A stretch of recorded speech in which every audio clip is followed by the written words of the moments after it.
স্ত্রী যখন ৮ মাসের গর্ভবতী তখন আমার শাশুড়ি এসে স্ত্রীকে নিয়ে গেল বাপের বাড়ি। ভাগ্যের কি নির্মম পরিহাস। মেয়েকে নিয়ে যাওয়ার ২ দিন পর শাশুড়ি স্ট্রোক করল। এতে তার শরীরের বাদিক অবশ হয়ে গেল। যে মেয়েকে নিয়ে গিয়েছিল দেখাশোনা করার জন্য, সেই মেয়েই এখন উল্টো মাকে দেখাশোনা করতে লাগলো। অসুস্থ শাশুড়িকে দেখতে গিয়ে স্ত্রীকে বললাম, সন্তান জন্মের পরই বাড়িতে চলে এসো।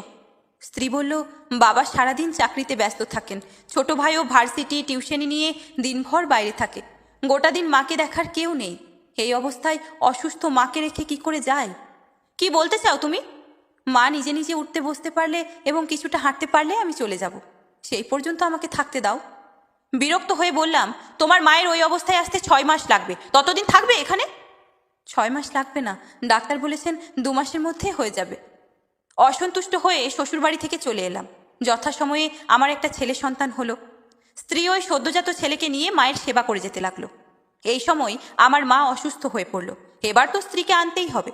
স্ত্রীকে যেদিন আনতে গেলাম সেদিন অসুস্থ শাশুড়ি বাচ্চাদের মতো কাঁদল। শাশুড়ি মেয়ের হাত ধরে বারবার বলছিল, তুই চলে গেলে আমি মরে যাব, একদম মরে যাব। উত্তরে মেয়ে বলল, মা গো, মেয়েদের জীবন এত কঠিন কেন? নিজের অসুস্থ মাকে ফেলে কেন চলে যেতে হয়? মেয়ে চলে যাক এটা ওদের বাড়ির কেউ চাইছিল না, কিন্তু আমি নিরুপায়। স্ত্রী যেমন তার মায়ের কথা ভাবছিল, আমিও তেমনি আমার মায়ের কথা ভাবছিলাম। স্ত্রীকে নিয়ে আসার পর শাশুড়ির শরীরের অবস্থার অবনতি হলো। আমার মা কিছুটা সুস্থ হয়ে উঠলে স্ত্রী একদিন আমাকে বলল, আমাকে এবার মায়ের কাছে যেতে দাও, তুমি তো জানোই মায়ের শরীর খুব খারাপ হয়ে গেছে। স্ত্রী চলে গেলে মায়ের সেবা যত্নের ঘাটতি হবে, এতে মার অসুস্থতা বেড়ে যেতে পারে। তাই বললাম, অবশ্যই না, আমার মা পুরোপুরি সুস্থ না হওয়া পর্যন্ত তুমি যেতে পারবে না। সে স্তব্ধ হয়ে আমার দিকে চেয়ে রইল।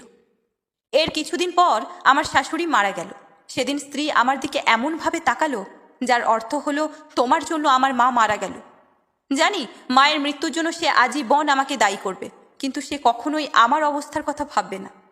তবে ২৭ বছর পর এমন একটা পরিস্থিতির সৃষ্টি হলো যখন আমি প্রমাণ করতে পারলাম শাশুড়ির মৃত্যুর জন্য আমি দায়ী নই। ঘটনা কি হয়েছিল বলি। আমার স্ত্রী তখন অসুস্থ, ছেলের বউ তার সেবা করছিল। এই সময় আচমকায় ছেলের শাশুড়িও অসুস্থ হয়ে পড়ল। তাকে দেখাশোনা করার কেউ নেই। ছেলের বউ তখন বাপের বাড়ি যেতে চাইলে ছেলে ঠিক আমার কথাটাই বলল, অবশ্যই না, আমার মা পুরোপুরি সুস্থ না হওয়া পর্যন্ত তুমি যেতে পারবে না। ছেলের বউ স্তব্ধ হয়ে তার স্বামীর দিকে তাকালো, ঠিক যেভাবে আমার স্ত্রী একদিন আমার দিকে তাকিয়েছিল।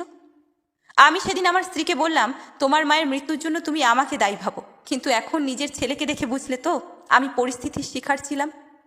আমার মা যদি সে সময় অসুস্থ না থাকতো তাহলে তোমাকে যেতে দিতাম, আমার কিছু করার ছিল না। স্ত্রী শোয়া অবস্থায় বলল, কিচ্ছু করার ছিল না? না। সে তখন ছেলেকে আর ছেলের বউকে ডাকলো।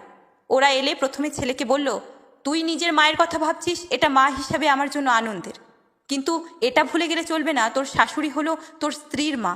তোর যেমন মন কাঁদছে মায়ের জন্য, তোর বউয়েরও তেমন মন কাঁদছে তার মায়ের জন্য। ছেলে তখন বলল, কিন্তু আমি কি করতে পারি?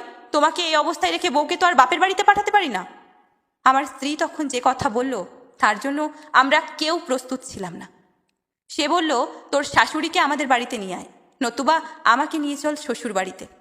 তারপর ছেলের বউকে বলল, একসাথে ২ অসুস্থ মায়ের সেবা করতে আপত্তি নেই তো তোমার? ছেলের বউ অপ্রত্যাশিত এই কথা শুনে আমার স্ত্রীর হাত ধরে কেঁদে দিল এবং বলল, কোনো আপত্তি নেই মা।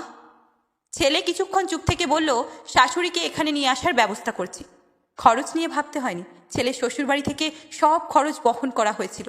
এমনকি আমার স্ত্রীর চিকিৎসার খরচও তারা অনেকখানি দিয়েছিল। মেয়ের সান্নিধ্যে থেকে ছেলে শাশুড়ি দ্রুত সুস্থ হয়ে উঠল এবং যেদিন সুস্থ হয়ে বাড়ি ফিরে গেল সেদিন থেকে অপরাধ বোধের কারণে স্ত্রীর চোখের দিকে আর তাকাতে পারিনি, কেননা অবশেষে শাশুড়ির মৃত্যুর জন্য দায়ী হয়ে গেলাম। আমার স্ত্রী ছেলের শাশুড়িকে এনে যে সমাধান দিয়েছিল সেটা আমার শাশুড়ির ক্ষেত্রেও করতে পারতাম, কিন্তু করতে পারিনি, কারণ সেদিন শুধু আমার মায়ের কথা ভেবেছিলাম, স্ত্রীর মায়ের কথা নয়। আর তাছাড়া আমার স্ত্রী যদি সেদিন এই সমাধানের কথা বলতো তবে ঝামেলা হবে ভেবে রাজি হতাম না। আসলে অন্যের জন্য ভাবতে গেলে বড় মন লাগে, যা আমার স্ত্রীর আছে, আমার নেই। এই শেষবেলায় চাওয়া এখন একটাই, ছেলে তার মায়ের মতোই হোক, বাবার মতো নয়।